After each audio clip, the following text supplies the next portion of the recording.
Bismillahirrahmanirrahim. Assalamualaikum warahmatullahi wabarakatuh.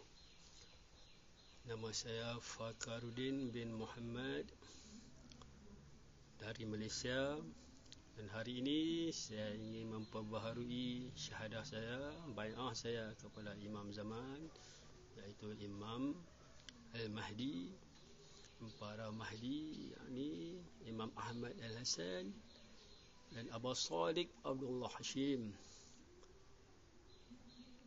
A'udzubillahi minasyaitonir rajim. Bismillahirrahmanirrahim.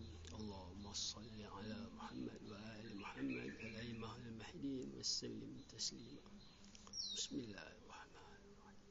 Saya bersaksi bahawa tiada Tuhan melainkan Allah tanpa sekutu, dan saya bersaksi bahawa Muhammad adalah hamba dan rasulnya, dan saya bersaksi bahawa Ali dan para imam daripada anak-anaknya adalah para hujah Allah, dan saya bersaksi bahawa Mahdi dan para Mahdi adalah para hujah Allah. Atas syahadat ini saya akan hidup, dan atas syahadat ini saya akan mati, dan atas syahadat ini saya akan dibangkitkan semula. I bear witness that there is no God but Allah, and I bear witness that Muhammad is the messenger of Allah, and I bear witness that Ali and the Imam from his son are the proof of Allah, and I bear witness that the Mahdi and the Mahdis are the proof of Allah. Upon this I shall live, and upon this I shall die, and upon this I shall be resurrected again.